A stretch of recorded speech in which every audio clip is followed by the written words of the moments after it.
pen in front of all the agents and make sure that everybody has witnessed what has gone on, and then the results are announced as they appear on Form 35A. And the appearance, as it were, is that Kareri Njama has 112 votes and UDA's Njuguna Wanjiku 167. The other candidates have scored nearly zero, and that just ends the whole debate and the standoff that has been there. Is Jubilee satisfied with the process so far? I don't think so, and probably you will see more of complaints and probably even lodging their complaints with the Independent Electoral and Boundaries Commission. But what we have so far is the fact that this could just be the end of this entire process, and that is to mean that the UDA candidate is about to be declared the winner of this exercise. That is John Njuguna Wanjiku. Behold, I don't think there is any other legal challenge beyond going to court, because the Jubilee members or the Jubilee agents wanted a recount, but according to the law that has been read by one of the IBC officers, the presiding officer, or rather the returning officer in the constituency level, does not have any power to order a recount or do a recount. The recount can only be done by the presiding officer in a polling station, and that letter has to be addressed to a presiding officer in the polling station so that a recount can be done. And therefore, bringing a challenge of vote recount to the returning officer in the constituency is absolutely illegal, and that is what the IEBC has said. And therefore, with this resumption, that tells you then that this is going to happen. And the final tally is there. Probably if my cameraman could just focus his camera to that board. What you're hearing now are celebrations from the UDA team. The UDA team is celebrating its win. It's official. What we just are waiting for is for the Independent Electoral and Boundaries Commission to declare Njuguna Wanjiku as the candidate, or rather the winner of this by-election. But as it were, the provisional results appearing on the board are clear that Njuguna Wanjiku is the next Member of Parliament for Kiamba constituency. But well, they appear to be taking it in grace. The chief agent of the UDA party is asking them to sit down well up until the time when the Independent Electoral and Boundaries Commission, through its returning officer, declares these results officially and announces Kawajiko or Njuguna Wanjiku as the winner of this by-election.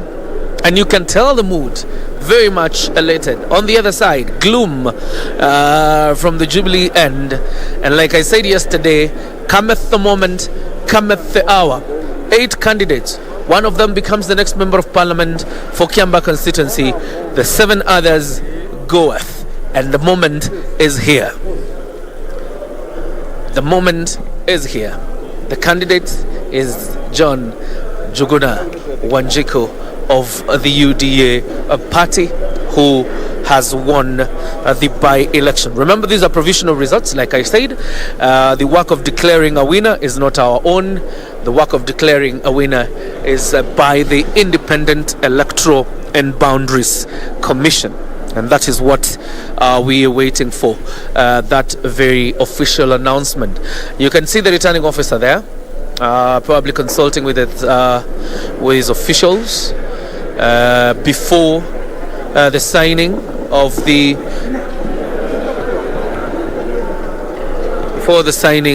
that certificate, and then it will be handed over to the winner. And once it is handed over to the winner, the results are declared, and that will be it. That will be it. We shall have a winner being declared officially by the Independent Electoral and Boundaries Commission. This has been quite a tough time and a tough day. If you look at the margin between Jubilee's Kareri Njama and UDA's John Njuguna Wanjiku, you will see it's quite a small margin. And you would imagine what the Jubilee candidate would be feeling right now to lose an election with such a small margin.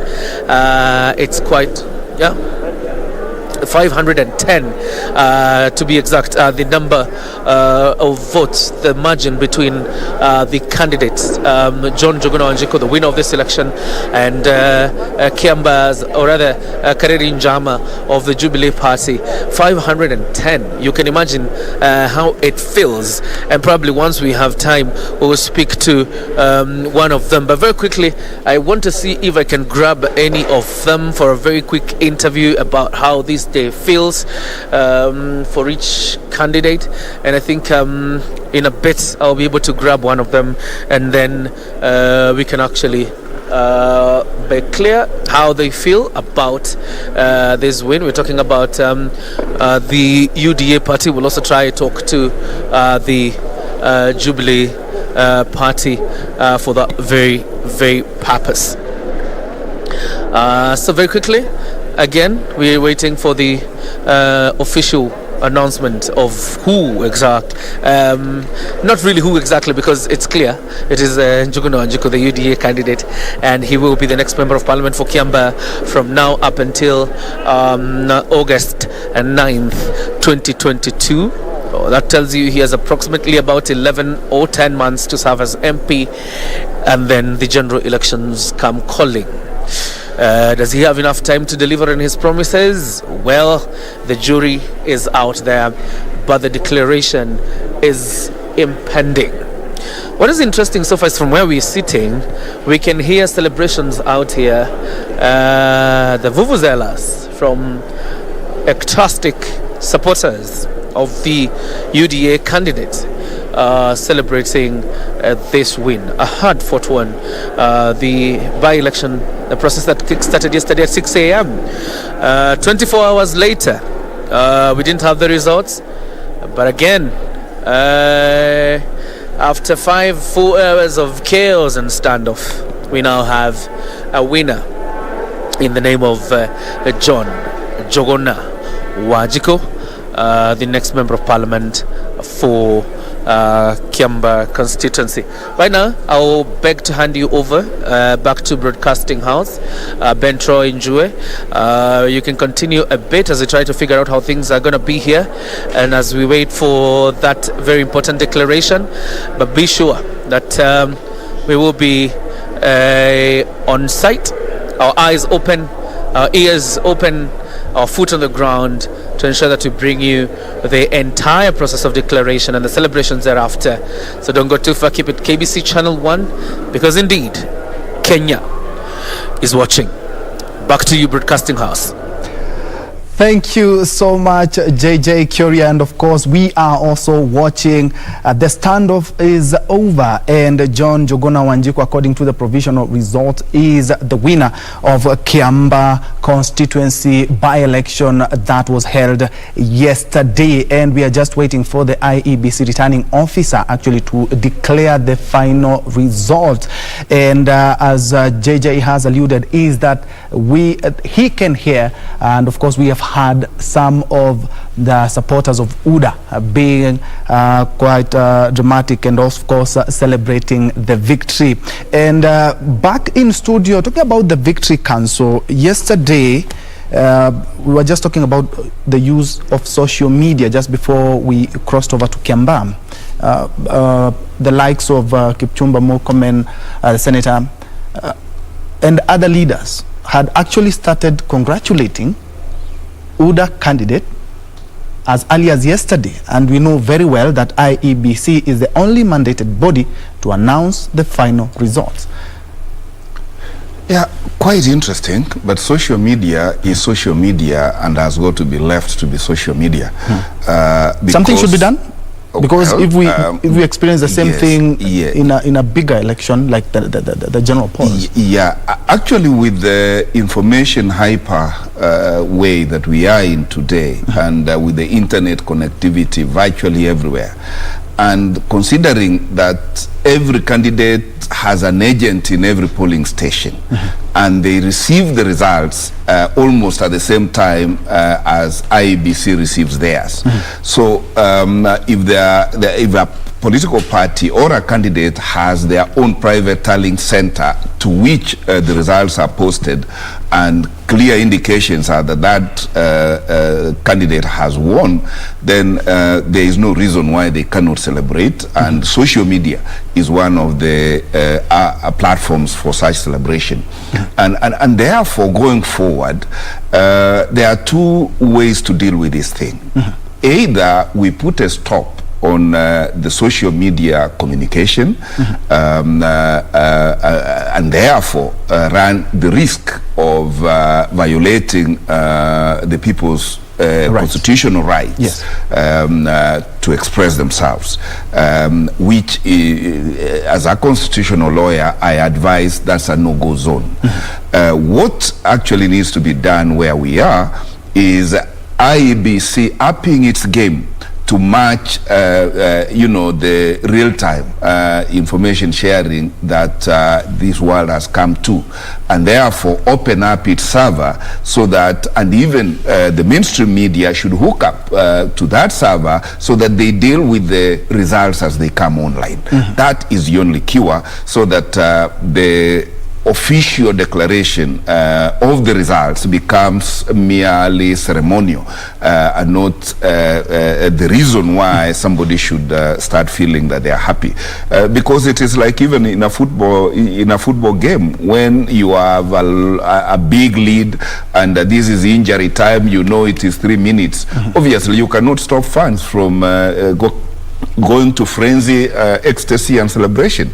And may I also therefore, even if I'm not in social media, send a post-dated congratulations to Njuguna, Honorable Njuguna, once he gets elected as MP-elect, because these results are supposed to be online, and that's why I was earlier saying that it is a disaster for IEBC or for any candidate to cause a suspension of the tallying exercise or the conclusion of an election merely because they are thinking that with 2 polling stations to go, they have been rigged out. Where were they when we were dealing with 150 or 52 polling stations out of 154?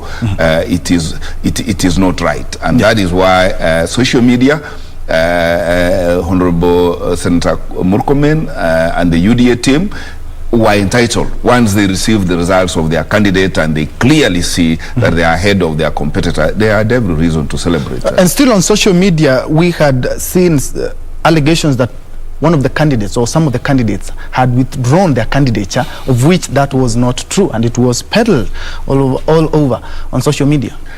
Certainly, it is one of the campaign strategies and competition just a minute, Council. I hear that John Njuguna Wanjiku is actually addressing the press as we speak. Let's hear what he has to say.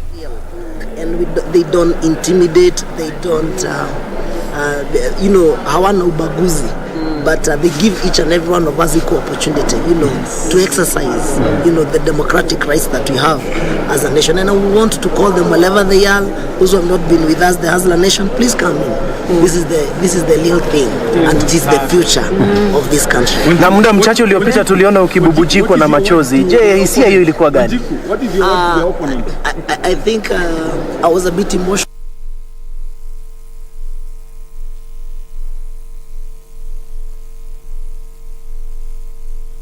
Again, apologies for that technical hitch. That is John Njuguna Wanjiku, who is a provisional winner of the Kiambaa by-election there, making his statement, and been able to at least grasp one where he's talking about he's welcoming everyone so that they may work together. He is currently speaking. Let's head there. What is your something about the Chiefs? Yeah, sure. What do you want the opponent? What do you tell the opponent?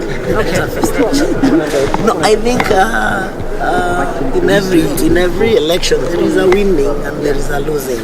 So, but we are all winners because we have participated in this head election. back there so that we may hear what the provisional winner has had to say. Of course, he is welcoming each and everyone despite the tension that was there a few hours ago. Oh, certainly. That is a leadership at the embryonic stage, and that is the way to go. Because call it what you may, the election was very tight. It was very tight. And if you asked me, I should see nobody shed a tear or celebrate, because strictly speaking, this was an intra-Jubilee competition. Because UDA and Jubilee are one thing by different names. And therefore, any which way, whether it is UDA that took it or whether it's Jubilee that took it, we should remind them that they always say tuko pamoja. So there is no reason why anybody should drift apart at this point in time. And again, it's kudos to Njuguna in advance, pending his official announcement as the MP elect, and this is the way competition should go nationwide. And those who thought or started creating a fracas out of disappointment or out of suspicion that things are not right, I think that is not the way Kenya should be or should go. We should exhibit decorum at all times during the time of winning and even the time of losing. Indeed, and you have mentioned very well that, of course, UDA is just as more or less a splinter group of Jubilee, as we've seen through the campaigns. Even the MPs supporting the UDA candidates are and are still family in Jubilee. They have been elected in Jubilee, and some of the pundits argue that this is more or less like a dress rehearsal for the 2022 general polls, and the UDA party did bring the fight right into the president's doorstep.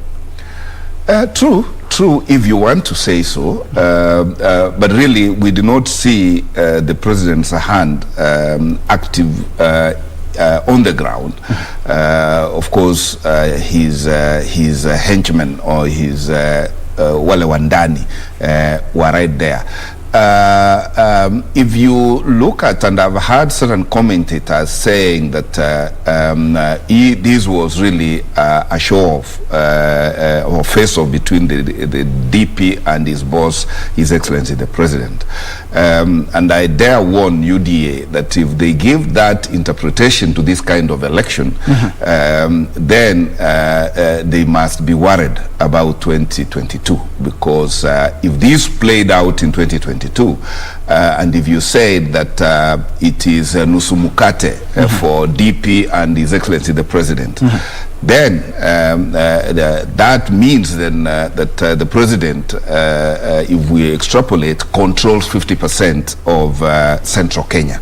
And if that be, and that support of 50% were given to a candidate other than DP, then certainly that is a loss for the Deputy President in the presidency, if arithmetics were anything to go by. That then should inform the UDA team that if they want a win for their candidate in 2022, they should talk nicely to the president so that the central vote is intact.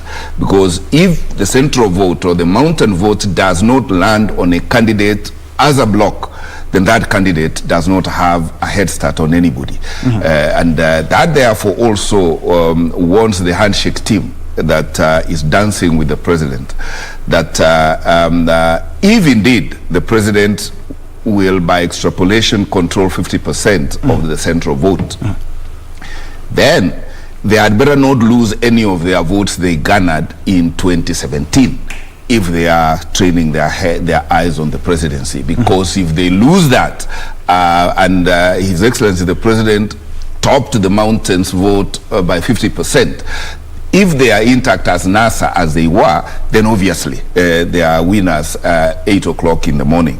But if they are not intact and do not have the vote that they had in 2017 and they expect a top-up by the president of a little of it from Central Kenya, then they lose it. So all these interpretations are available, and I'm sure election strategists will be sitting down and evaluating and informing whoever it is that is making a decision as to which alliance to form, who to deal with, and who not to deal with. Of course, we will look at the alliances that we've seen in the by-elections that we've had, but looking at the by-elections that we've had, including the London ward and the Juja, and the others that have taken place last year and this year, we've seen a lot of Jubilee, for lack of a better words, rebels, play a key role in ensuring that Jubilee does not win, but they are still firmly rooted in the Jubilee party. Is it time to take stock and do the cleanup at Jubilee? Just slightly over a year yes to general elections? Yes and no. But strictly speaking, and that's why I'm saying that Jubilee, this is was a Jubilee affair, because UDA, Kina MP Kuria, all those MPs who were parading there, Rigadi, all those are Jubilee MPs, and therefore supporting a faction of Jubilee. Remember, Jubilee came into formation out of consolidation of political parties, among them URP. And what we are seeing here is now UDA is actually a baptismal name of what was previously URP. And therefore,